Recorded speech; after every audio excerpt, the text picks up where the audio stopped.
Question है कभी से अपने समय के ऊपर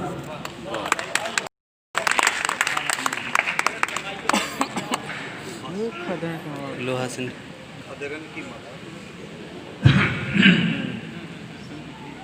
देखिए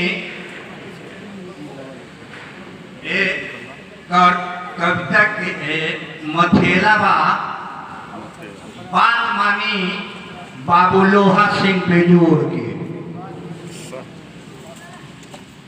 खदेरन को मनाए खदेरन को मनाए हम बना नरेटी फाड़ करती है और तुम खड़ा समझता है अभी हम तुम्हारा अम्बिका को नक्शा तोड़ में मांगता सावधान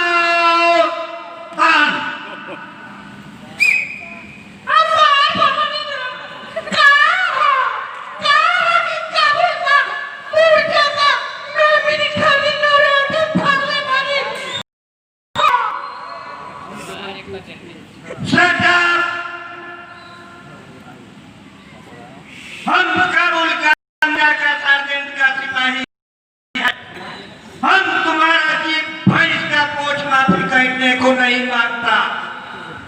आज हाई कलौटी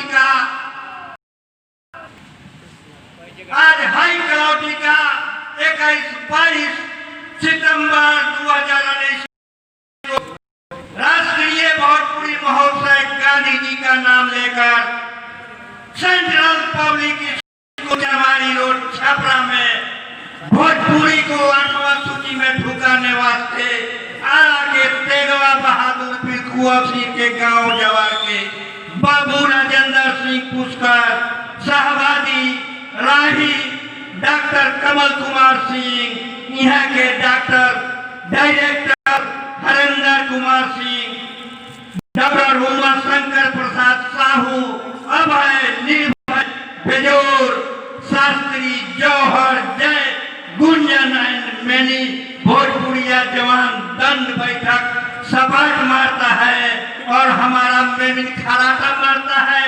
हम सुई के नोक बराबर बर्दाश्त नहीं करेगा। सावधान।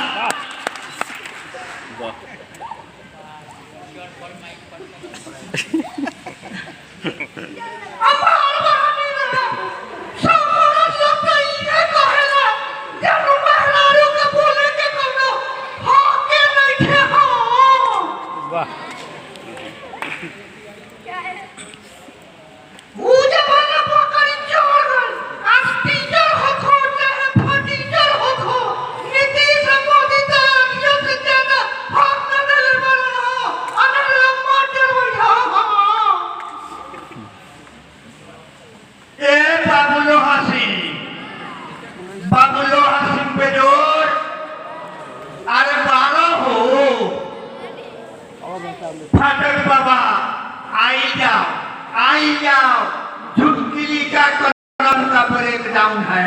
निधान ठुकिए फाटक बाबा निधान ठुकिए।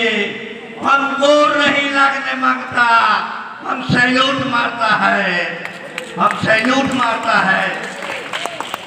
खुश रहो जजमान। ये बातें से का बीच का बगल का कोना में हमारा कहे कि जजमान दोनों प्राणी में भटकोटी काहे होता जजमानी?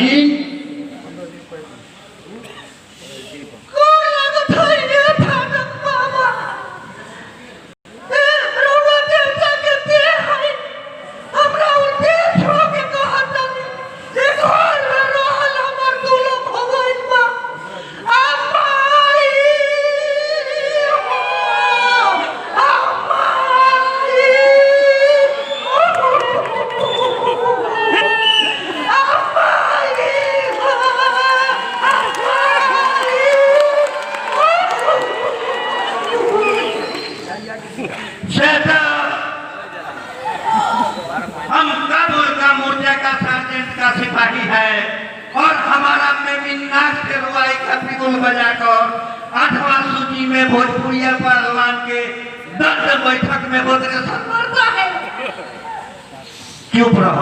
चुप रहो जजमानी। ये बातें से का बीच का बगल का कोना में हमारा कहे के सब जनानी लोग जोर लगा दो कि भोजपुरी 8वां सूची में ढूक जाओ ये बात से को नहीं जानता है जग में, को नहीं जानता है जग में कभी भोजपुरी भाषा हमारो, को नहीं जानता है जग में कभी भोजपुरी भाषा हमारो, भोजपुरी भाषा हमारो।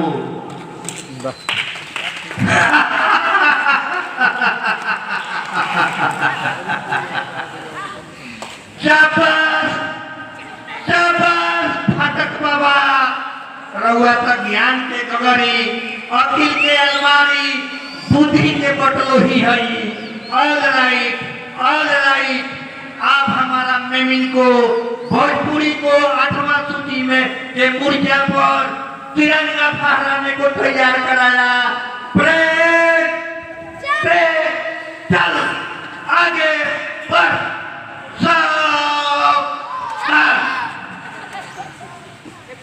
यही बात पर के बाद से दिल्ली के मोर्चा पर धावा ना बोल दिया जजमान, धावा बोल दिया जजमान।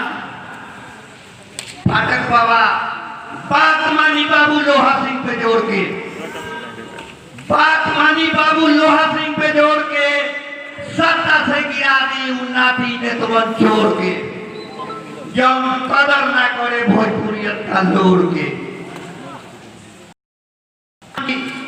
8वां सूची भूकत मुंह दुखा गई, चांद खिया गई कोड़ के, बात मानी बाबू लोहा सिंह पे जोड़ के। माथ पर पगड़ी हाथ में लठ, माथ पर पगड़ी हाथ में लठ, तब देखी भोजपुरियन के ठर पत्रिका में छपल होती है। कार्तिक में कोई के छोट चले के दिल्ली बांध के ठट। अब निहोरा नहीं थे करे के, अब निहोरा नहीं थे करे के, लेके हाथ में लठ। निहोरा बहुत भई, निहोरा बहुत भई, गोरखरिया बहुत भई, नेता नाथियन का नीतर में लाज न भई। हम भोजपुरिया करे मबहट, माथ पर पगड़ी हाथ में लठ, आ तब देखा भोजपुरियन के ठट। हम लड़का हैं, हम लड़का हैं, बुढ़िया होता रह हमारे मोहर पर छानी काटता रह। हम लड़का हैं कि मुंह फिरावता रह, हमारे मुहर पर चानी काटता रह, हमारे मुहर पर चानी काटता रह। तो रउआ हम भोजपुरिया वोट ना देती, हम भोजपुरिया वोट ना देती तो रउआ ओल चौथी हमनी भोजपुरिया झंडा लहरा दे, हमनी भोजपुरिया झंडा लहरा दे। हमनी गरमा गई तो मुहपुरिये माटी जटा दे, हमनी गरमा गई तो मुहपुरिये माटी जटा दे। 8वां सूची कहत कहत मुख किया गए, किन्हों का सुनाते नहीं थे, किन्हों का सुनाते नहीं थे। बात के जिम्मेदारी हो, भोजपुरी घोटाते नहीं थे। वाह क्या बात है, जिम्मेदारी है, भोजपुरी घोटाते नहीं थे। हम परिगर हई, हम परिगर हई, पानी के घोटे घोटवा दे, हम परिगर हई, पानी के घोटे घोटवा दे, आ देश के टोटल काम रोकवा दे। बहुत दियो, देश के टोटल काम रोकवा दे, टोटल काम रोकवा दे। जे हमरा भोजपुरी माई के अनादर करता, जे हमरा भोजपुरी माई के अनादर करता, अब बर्दाश्त ना होई, अब बर्दाश्त ना होई। केहू भोजपुरिया ना सोई, एक चहुआ ना हटी, मुर्जा छोड़ के बाबू लोहा सिंह पे जोड़ के सत्ता से गिरा दी उन्नाती ने तो जोड़ के, जो कदर ना करे भोजपुरियन का लोड़ के।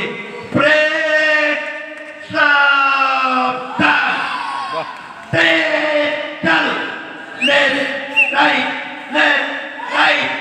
जय हिंद जय भारत, लेफ्ट राइट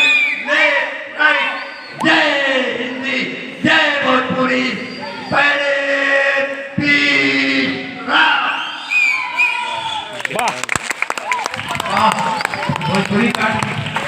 काव्य जगत में यह प्रहसन और एक काव्य नाटक के रूप में बहुत प्रसिद्ध रही।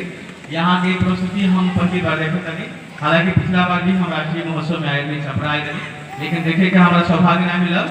अब आई कुछ युवा कवि लोग के भी हम मौका दे जरूरी बा। हमारा ब्रज भाई कंपनी के कोई पढ़ू लोग मौका दे दी अब आई कि उद्यम बा ये हम आमंत्रित करे से पहले कहता कि दाल रोटी खा के पूरा पेट रमिया मार, दाल रोटी खा के पूरा पेट रमिया